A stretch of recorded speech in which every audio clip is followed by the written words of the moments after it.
Hello everyone, welcome to my channel for the people. ఈరోజు నేను పేపర్లో ఒక న్యూస్ చూశాను. అదేమిటి అంటే సెక్సువల్ హెరాస్మెంట్ ఆన్ చైల్డ్కి సంబంధించిన న్యూస్. అంటే డైరెక్ట్గా చెప్పాలి అంటే పోక్సో యాక్ట్కి సంబంధించింది అనమాట. అయితే నేను చూసిన న్యూస్ ఏంటంటే వాళ్ళేమీ పిల్లలపై అఘాయిత్యం చేయలేదు, కిడ్నాప్ చేయలేదు, అలాగే సెక్సువల్ హెరాస్మెంట్ కూడా చేయడానికి ప్రయత్నం కూడా చేయలేదు. కానీ వాళ్ళపై పోక్సో యాక్ట్ కింద కేసు రిజిస్టర్ అయింది, పోలీసులు అరెస్ట్ చేశారు. ఆలోచనలో పడ్డారా? ఏమీ చేయకుండా ఎందుకు అరెస్ట్ చేశారు అని ఆలోచిస్తున్నారా? అయితే ఈ వీడియో చివరి వరకు చూడండి. ఈ వీడియోలో పోక్సో యాక్ట్ గురించి పూర్తిగా అందరికీ అర్థమయ్యే విధంగా నేను ఎక్స్ప్లెయిన్ చేయడానికి ట్రై చేస్తాను. ఓకే, నేను చూసిన న్యూస్ ఏంటంటే, నేను ఊరి పేర్లు వివరాలు చెప్పాలని అనుకోవట్లేదు. ఒక ఊరిలో ఆటో డ్రైవర్పై పోలీసులు పోక్సో యాక్ట్ కింద కేసు రిజిస్టర్ చేసి అరెస్ట్ చేశారు. కానీ అతను చైల్డ్ అబ్యూస్ చేయలేదు, చైల్డ్ సెక్సువల్ హెరాస్మెంట్ చేయలేదు. మరి ఎందుకు అరెస్ట్ చేశారో తెలుసా? Child porn. అవును, పిల్లలతో తీసిన అశ్లీల చిత్రాలను తన మొబైల్ ఫోన్లో చూశాడు. అంతేకాదు, తన సోషల్ మీడియా అకౌంట్ నుంచి తన ఫ్రెండ్స్కి షేర్ చేశాడు. అందుకే ఇన్ఫర్మేషన్ తెలుసుకొని పోలీసులు అతనిపై పోక్సో యాక్ట్ కింద కేసు రిజిస్టర్ చేసి అరెస్ట్ చేశారు. నేను చూసిన ఇంకో న్యూస్ ఏంటంటే, ఇందులో కూడా సెక్సువల్ అబ్యూస్ జరగలేదు, కానీ ఒక రిపోర్టర్ తప్పుడు వార్తను ప్రచారం చేశారు. అంటే ఒక చనిపోయిన మైనర్ పాపపై సెక్సువల్ హెరాస్మెంట్ జరిగిందని ఆధారాలు లేకుండా ఆ పాప ఫోటోని, పేరుని ప్రింట్ చేశారు. సో అందుకని అతనిపై పోలీసులు పోక్సో యాక్ట్ కింద కేసు నమోదు చేశారు.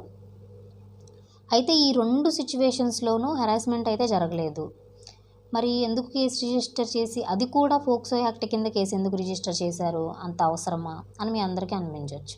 కానీ అవసరమే అని పోక్సో యాక్ట్ చెప్తుంది. అందుకే ప్రతి ఒక్కరూ పోక్సో యాక్ట్ గురించి తెలుసుకోవడం తప్పనిసరి. ఇప్పుడు నేను పోక్సో యాక్ట్ అంటే ఏంటో క్లియర్గా అందరికీ అర్థమయ్యే విధంగా ఎక్స్ప్లెయిన్ చేస్తాను. అసలు ఈ పోక్సో యాక్ట్ అంటే protection of child from sexual offence act 2012.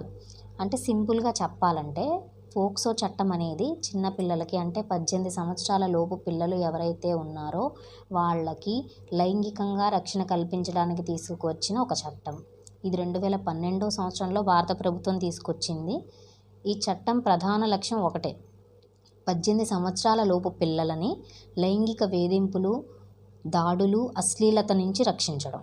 ఇక్కడ ఇంపార్టెంట్ విషయం ఏమిటి అంటే, ఈ చట్టం అమ్మాయిలకు మాత్రమే కాదు, లింగ భేదం లేకుండా అబ్బాయిలకు కూడా ఈ చట్టం వర్తిస్తుంది. అంటే అబ్బాయిలపై జరిగే లైంగిక దాడులకి కూడా ఈ చట్టం బాధ్యత వహిస్తుంది. అంటే 18 సంవత్సరాల లోపు ప్రతి చిన్నారి లింగ భేదం లేకుండా ఈ చట్టం కింద రక్షణ పొందుతాడు. అదే పోక్సో యాక్ట్. అసలు ఈ చట్టం ఎందుకు తీసుకువచ్చారో తెలుసా? చాలా సందర్భాల్లో పిల్లలు వాళ్ళు ఎదుర్కొనే బాధలు, భయాలు వాళ్ళు ఎవరికీ చెప్పుకోలేరు. తల్లిదండ్రులకైనా, అమ్మమ్మ, నాయనమ్మ, తాతయ్య, మామయ్య ఇలా ఎంతోమంది ఉన్నా ఎవరికి కొన్ని విషయాలు చెప్పుకోలేరు. దానికి కారణం భయమైనా అయి ఉండొచ్చు, లేకపోతే బెదిరింపులైనా అయి ఉండొచ్చు, లేకపోతే ఈ విషయం చెప్పినా ఎవరు నమ్మరేమో అనే అనుమానమైనా అయి ఉండొచ్చు. ఇలాంటి పరిస్థితుల్లోనే పిల్లలకి చట్టపరంగా ధైర్యం ఇవ్వడానికే పోక్సో చట్టం తీసుకొచ్చారు. అసలు ఇప్పుడు ఈ పోక్సో చట్టం ప్రకారం అసలు నేరాలేంటో తెలుసుకుందాం. చెడు ఉద్దేశంతో పిల్లలను తాకడం, అసభ్యంగా పిల్లలను తాకడం, పిల్లలతో అశ్లీల మాటలు, చెడు సంకేతాలు తెలిపేలా సైగలు చేయడం, పిల్లల ప్రైవేటు భాగాలను ముట్టుకోవడం, లేదంటే వాళ్ళ ప్రైవేటు భాగాలు పిల్లలకు తాకేలా చేయడం, ఇవన్నీ కూడా లైంగిక నేరాల కిందకే వస్తాయి. ఇంకో విధంగా చెప్పాలంటే, ఇదే నేరాలు ఒక టీచరో, లేదా పిల్లల దగ్గరి బంధువులో, లేదా పోలీసులో, లేదా బాధ్యతాయుత పదవిలో ఉన్న ఒక ప్రభుత్వ అధికారుల్లో ఒకరు ఎవరైనా ఈ విధంగా లైంగిక నేరాలు పాల్పడితే అవి తీవ్రమైన లైంగిక నేరాలుగా పరిగణించబడతాయి. లైంగికంగా వేధించడమే కాదు, పిల్లల అశ్లీల ఫోటోలు లేదా వీడియోలు తయారు చేయడం, వాటిని చూడడం, లేకపోతే వేరే వాళ్ళకి షేర్ చేయడం కూడా చాలా పెద్ద నేరం.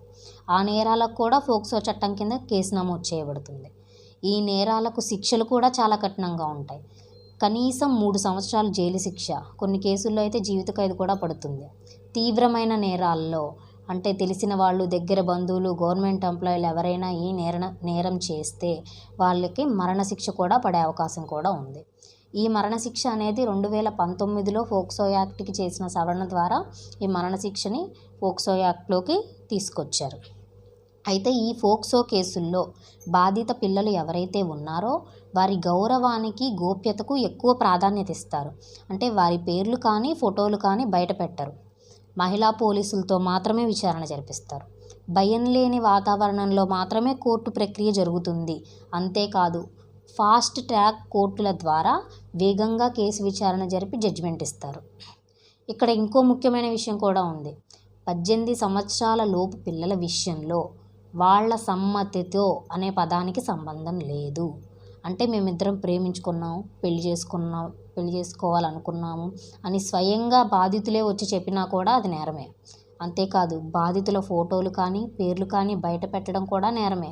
అంతేకాకుండా తప్పు జరిగింది అని తెలిసి చెప్పకుండా దాచడం కూడా ఫోక్సో యాక్ట్ ప్రకారం నేరమే. ఇది ఫోక్సో యాక్ట్ గురించి పూర్తి వివరణ.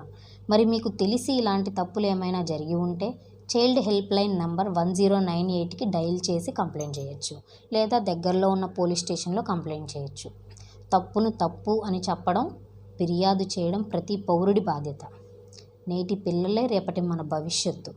వారిని కాపాడుకోవడం మనందరి బాధ్యత. సో ఈ వీడియో మీకు నచ్చితే లైక్ చేయండి, ఎంతోమందికి తెలిసేలా షేర్ చేయండి. ఇలాంటి మరెన్నో వీడియోస్ కోసం మా ఛానల్ని సబ్స్క్రైబ్ చేయండి. Thank you.